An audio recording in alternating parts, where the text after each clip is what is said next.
आप मुझे अपना चरित्र बताओ, मैं आपको आपका फ्यूचर बताता हूँ। आपको शरीर दिया गया, इसका ध्यान किसने रखना है? आपने। पाप वाला जो जीवन है ये बड़ा डेंजरस है, क्योंकि हो सकता है आज आप गुनाह में हो और आशीषित हो रहे हो।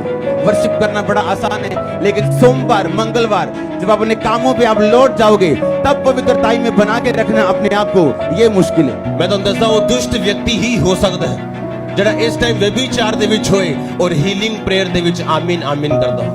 क्योंकि परमेश्वर ने तुम्हें आजाद तो किया है, पर अपनी आजादी को पाप के लिए यूज नहीं करना।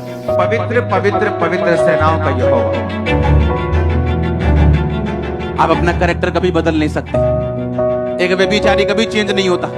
बूढ़े हो जाते 70-75 साल के हो जाते, गर्लफ्रेंड नहीं छूटती उनसे, क्योंकि बाइबल कहती है पाप के ऊपर फतेह पाने की ताकत सिर्फ यीशु मसीह के पास। उसने कहा मैं तुम्हें वो चरित्र दूंगा जो सब नामों से, सब चरित्रों से श्रेष्ठ है। यीशु मसीह का चरित्र ऐसा है इस दुनिया में किसी का नहीं था और ना होगा, इसलिए सब लोग उसे मानते हैं उसके कैरेक्टर के कारण। कहता मैं तुम्हें वो कैरेक्टर दूंगा जो सब कैरेक्टर से श्रेष्ठ है, और जब तुम उस कैरेक्टर में बोलोगे दुष्ट आत्मा को जाने के लिए, वो जाएगी। ਬਾਈਬਲ ਇਸ ਲਈ ਪੜ੍ਹਨੀ ਹੈ ਆਪਾਂ ਪਰਮੇਸ਼ਵਰ ਦੇ ਦਿਲ ਨੂੰ ਸਮਝ ਸਕੀਏ ਕਿ ਬਾਈਬਲ ਦੇ ਵਿੱਚ ਲਿਖਿਆ ਕੀ ਹੈ। ਇੱਕ ਬੰਦੇ ਨੇ ਅਗਰ ਕੁਝ ਕੀਤਾ ਉਹਦਾ ਅਸਰ ਕੀ ਹੋਇਆ, ਜੇ ਨਹੀਂ ਕੀਤਾ ਉਹਦਾ ਅਸਰ ਕੀ ਹੋਇਆ। ਯਾਕੂਬ ਦੀਆਂ ਕਿੰਨੀਆਂ ਪਤਨੀਆਂ ਸੀਗੀਆਂ? 2। ਹੁਣ ਤੁਸੀਂ ਕਹੋਗੇ ਇਹ ਯਾਕੂਬ ਦੀਆਂ 2 ਪਤਨੀਆਂ ਸੀਗੀਆਂ ਤੇ ਮੇਰੀਆਂ ਕਿਉਂ ਨਹੀਂ ਹੋ ਸਕਦੀ? ਪਰ ਨਵੇਂ ਨਿਯਮ 'ਚ ਕਿੰਨੀਆਂ ਲਿਖੀਆਂ ਹੋਣੀਆਂ ਚਾਹੀਦੀਆਂ? ਪੁਰਾਣੇ ਨਿਯਮ ਦੇ ਵਿੱਚ ਵੀ ਕੋਈ ਨਿਯਮ ਨਹੀਂ ਸੀਗਾ ਕਿ 2 ਹੋਣੇ ਚਾਹੀਦੀਆਂ ਜਾਂ 1 ਹੋਣੀ ਚਾਹੀਦੀ, ਪਰ ਤੁਸੀਂ ਕੰਪੇਅਰ ਕਰੋ ਉਹਦੇ ਪਿਤਾ ਦੀ ਜ਼ਿੰਦਗੀ ਤੇ ਉਹਦੀ ਜ਼ਿੰਦਗੀ। ਉਹਦੇ ਪਿਤਾ ਦੀਆਂ ਕਿੰਨੀਆਂ ਪਤਨੀਆਂ ਸੀਗੀਆਂ? ਕਿੰਨੀਆਂ? 1। ਹੁਣ ਤੁਸੀਂ ਲਾਈਫ ਕੰਪੇਅਰ ਕਰੋ, ਜਿੰਨਾ ਯਾਕੂਬ ਨੇ ਫਾਈਟ ਕੀਤੀ ਆਪਣੀ ਫੈਮਿਲੀ 'ਚ ਉਹਦੇ ਫਾਦਰ ਨੇ नहीं ਕੀਤੀ। अगर कैरेक्टर सही नहीं है तो कुछ भी सही नहीं। आज आपको ये फैसला लेना है, क्योंकि जब आप पाप का जीवन जीते हैं तो इसका मतलब ये नहीं कि मुसीबतें अभी आपकी लाइफ पर आएगी, लेकिन आप एक ऐसी डायरेक्शन पर चल पड़े हो जिसका एंड 100% रॉन्ग, 100% रोने वाला और 100% फ्रूटलेस होगा, और उसका एंड बहुत भयानक होगा। जैसे आप मोबाइल पकड़ते हैं, आपको शैतान गंदी फिल्मों की ओर लेके जाना चाहता है, वो आपको गंदगी की ओर दिखाने की ओर लेके जाना चाहता है।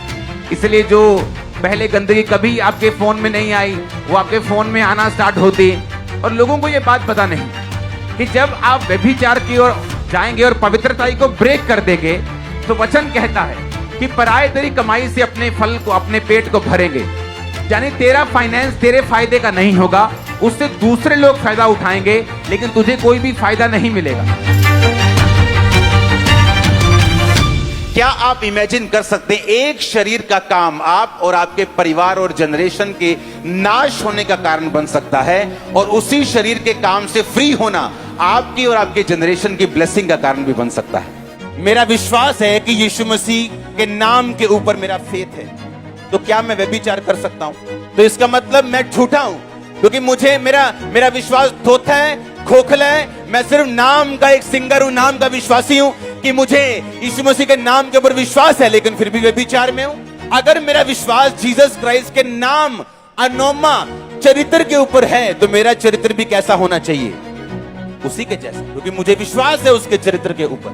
क्योंकि पवित्रता ही एक हथियार है, एक वेपन है आपके पास। आप इस वेपन को यूज कर सकते हो शैतान के खिलाफ, उसके किंगडम के खिलाफ। आप देखोगे पवित्रताई में जीने वाले लोग, परमेश्वर ने कहा मैं दुश्मनों के गढ़ में तुझे बढ़ाऊंगा और कोई तुझे टच नहीं कर पाएगा, कोई तुझे छू नहीं पाएगा। मैं उनके मध्य में, भाइयों के मध्य में तेरा अभिषेक करूंगा, और दुश्मनों के सामने तेरे सामने मेज बिछाऊंगा। उस मेज पर दुनिया की हर एक अच्छी वस्तु तेरे मेज के सामने होगी।